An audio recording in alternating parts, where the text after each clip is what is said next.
Hey, fight fans, welcome back to Carl Prusa MMA. Today, I'm with a returning guest to the platform. He is getting ready to make his return to the UFC this Saturday, Apex UFC Fight Night 256, taking on Matheus Camilo. He is the gifted one. He is Mr. Gabe Green. Gabe, what's up, my friend? How are you doing? It's a day I'm breathing and alive, so I am blessed beyond belief, and I'm happy to be here. Thank you, brother. So yeah, man, your first time into action since 2013, since about this time, actually, a couple years ago. So coming off of the 2-year layoff, is it cool? Is it exciting again to be there, get to sign the posters, check in the hotel, get in Vegas, and get ready for another fight week? I mean, it's always exciting. It's always a good time to be here. The UFC takes care of us. You know, um, yeah. I mean, I got really close to last time, and then some divineness intervened. It wasn't part of God's plan, but so far so good. So it looks like God's planning to have me fight this weekend. So we'll just take it day by day though, and see what happens. Absolutely. So you're getting ready to fight Matheus Camilo. So obviously you've fought in UFC number of times. First time at 155. Explain the decision moving down in weight here. I mean, I'm really a 155er. I just like if you look at my record, most of my fights are at 55. All of them at 170 in the UFC, but outside of the UFC, I think I only had like two that weren't at 55. Maybe some catch weights, but the catch weights weren't because like I was struggling to make weight or anything. And then like I felt like I was doing good at 170, and I was like, if I don't gotta cut any weight, I can have my cake and eat it too. So why not? And then yeah, I mean I lost two in a row, and so I was like, you know what, maybe I should try to fight guys that are my size. Not like in I'm pretty sure I have a lot of confidence in myself and my ability and stuff. And, I'd love to get a rematch with both of those guys, and I'd love to fight them again. But yeah, I mean, if you look, I've fought in guys that are all like 6'2", 6'3", 6'4", 6, and I'm 5'10", and everyone's got, so like, I, everyone's had like a 4'6", inches of height on me that I fought in the UFC, and then the reach too. They've had longer reach too, just like the arm length too. So it wasn't even just the height, and it's like a double whammy. And I'm like, I'm going to fight at 170, and these guys they're just really big. It makes me have to fight like a real dirty, gritty, in your face style. Don't get me wrong, I like fighting like that, but it's like I really only have one option. I can't really be me as a true martial artist because I have to fight a certain way just because I'm outsized, and it's my only way to win. So at 55, I get to truly be me because I'm fighting guys that are my size. Absolutely. You've kind of fought some huge names in the UFC so far. I mean, your last two fights, I mean, obviously Brian Battle, guy's a household name now. Ian Gary, a guy who's probably going to fight for a title here, really, really soon. Do you feel with this move to 155? I mean, you've proven that you can hang with some of the best in the sport, but do you feel this offers kind of like a refresh moment? Can you kind of maybe start your path in the UFC here and really, try to kick things in gear and make a run and try to get ranked here in the near future? Yeah, I mean it like I only know so much. God's got the plan for everything. So whatever he's got planned is whatever is going to happen. But like, yeah, it is kind of like a fresh start. Going. It's really sad that it took so long for it to happen because I should have been fighting at 55 a long time ago. So I'm excited to see where this goes.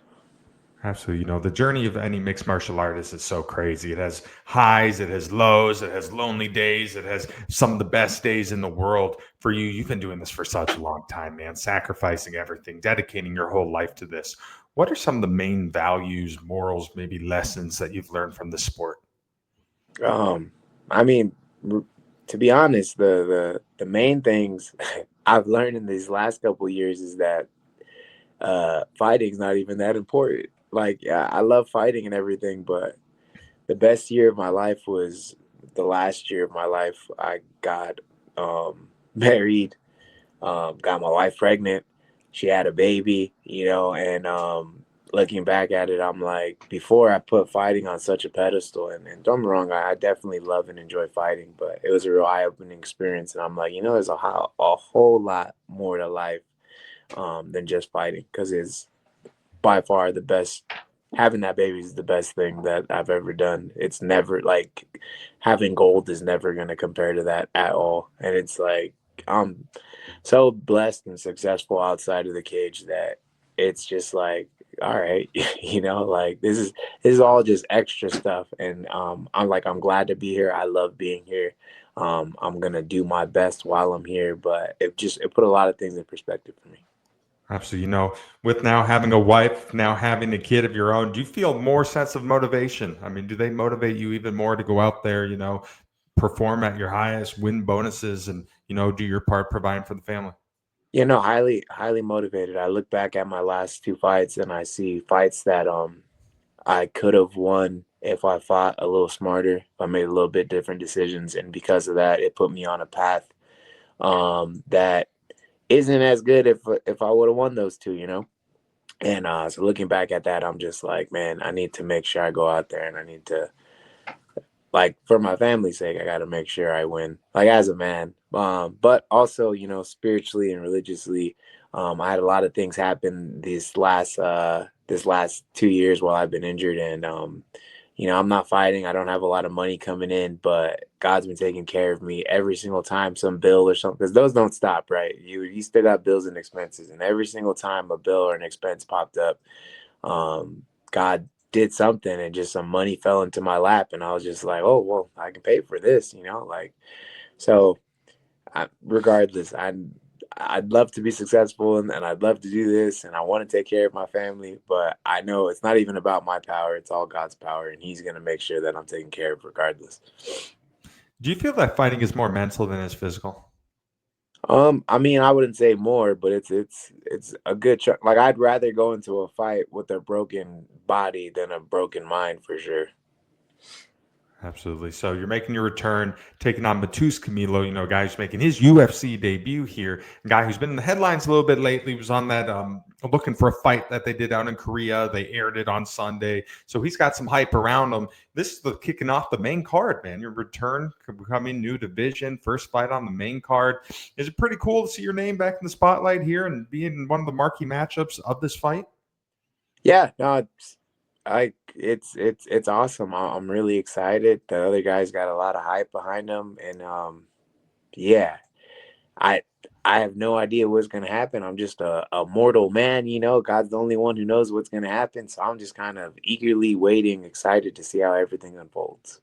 So you're taking on Matheus. Overall, what do you think of him as an opponent? I mean, he's a guy who's down to fight. God's knocking people out and stuff like that. I think it's gonna be fun.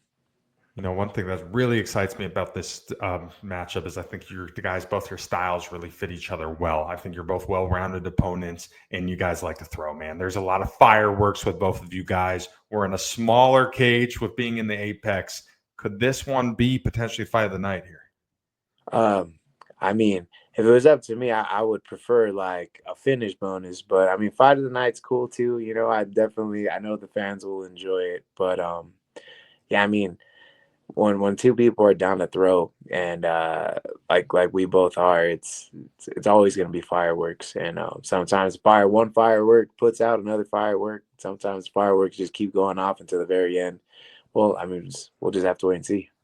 Absolutely. So, during your career, you fought in Apex environments before, you fought in arena environments before. What's your preference? Do you care? Does small cage, big cage? No, not a lot of fans, a lot of fans. Does it make a difference to you? I mean, I don't think it really makes a giant difference. I'm there to fight, and I love to fight, so that's just a fun experience in general.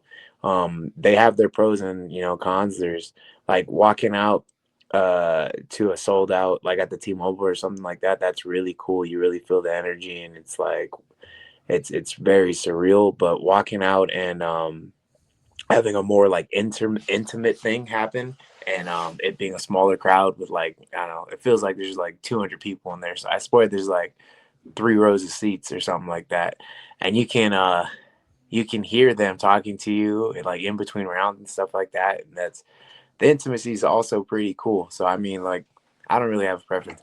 I would say I like a smaller cage than a bigger cage, though. Smaller cage is better than a bigger cage. Absolutely. No. So coming into this contest, you have the experience factor. Obviously, you've had a lot more UFC fights than he has with him making his debut. Do you feel that could make a difference in this contest? I mean, it definitely could. I just I can't tell you for sure until the day comes, and I'll be able to come back to you and be like, hey man, it made a difference, or hey, that guy was still throwing, it didn't matter. There's a whole lot of things that are under our control and a whole lot of things that aren't. So I just try to worry about the ones that are.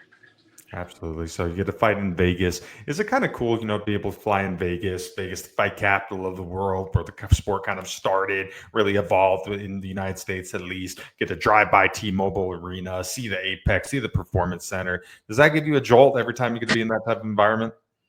Yeah, I mean it's definitely pretty cool. Like if and then it's just the fondness and you get memories and stuff like that because a lot of people don't get to fight at the T-Mobile Arena. A lot of people don't even get to make it into the PI. So when I'm like driving and I'm seeing places that I fought in front of a bunch of people, it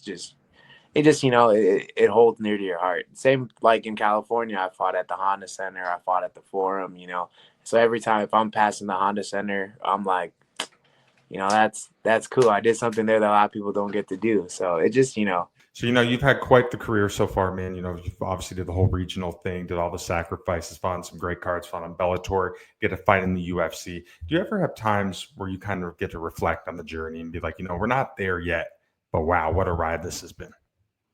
Yeah. I mean, I don't stare blankly into my past, and because sometimes that can destroy you, right? Like if you're driving along in a car and only look in your rearview mirror, you're gonna start hitting stuff, right? If you look at with Sodom and Gomorrah, when Lot's wife turned around, she got turned into salt. There's a lot of different ways to tell you the story or tell you the theme, right? That you can't just be focused on the past, but it's good to look back every once in a while and understand and be at peace at the path that God's put you on, and know that you know because every single thing that you go through in life, it shapes you, it turns you into a different person. So and you should be okay with the person that you are right now and happy about everything that's happened, because you're there for a reason. So yeah, I mean, I look back sometimes and I'm just like, yeah,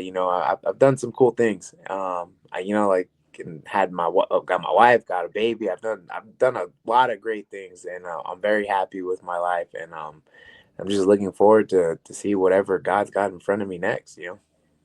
One thing that's really cool about being in the UFC is you develop this platform. Obviously, you go out, you fight, people start getting to know you from being on television, following your career. You get more Instagram followers, more Facebook following. For you, what type of example do you try to be? Obviously, talk about how you're a man of God. Faith is a really big thing for you. What is it like to be able to use your platform and help promote that?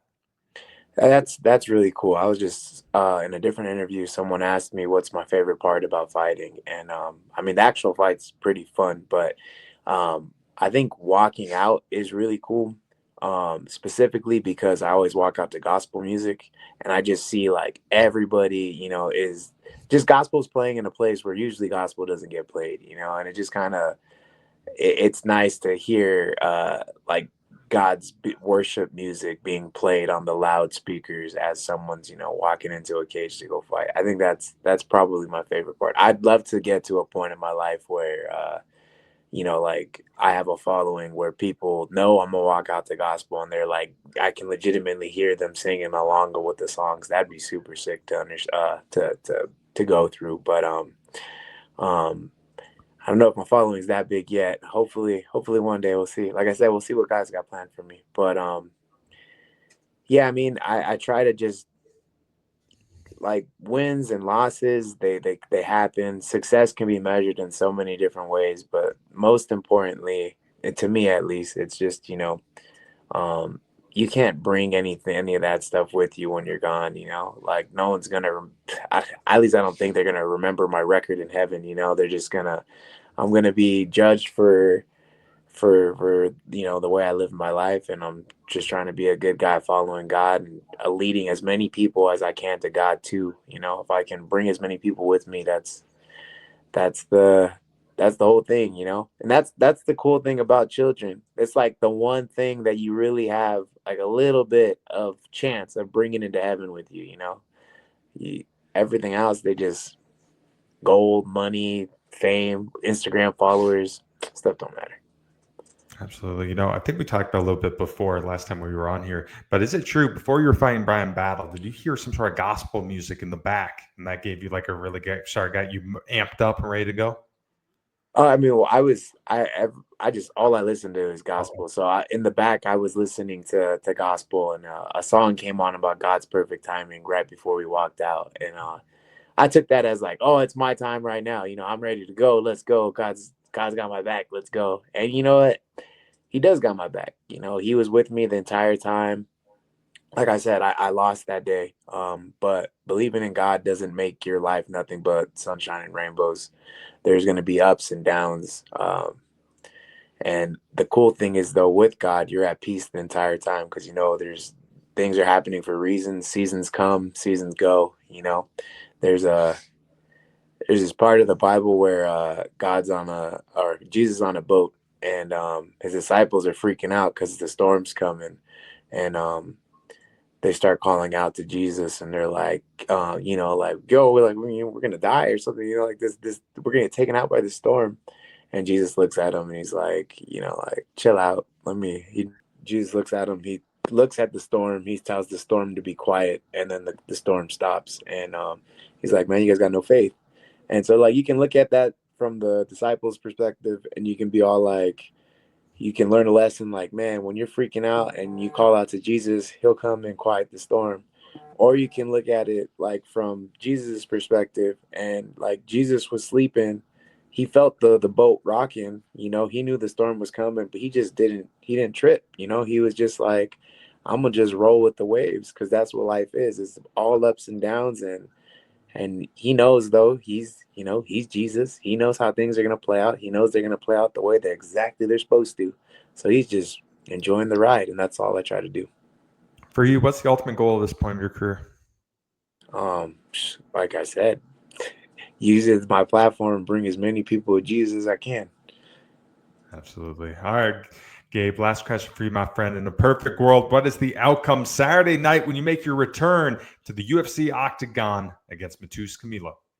Perfect world is the world that Jesus is in control of. So whatever he's got planned, man, I completely submit to his plan.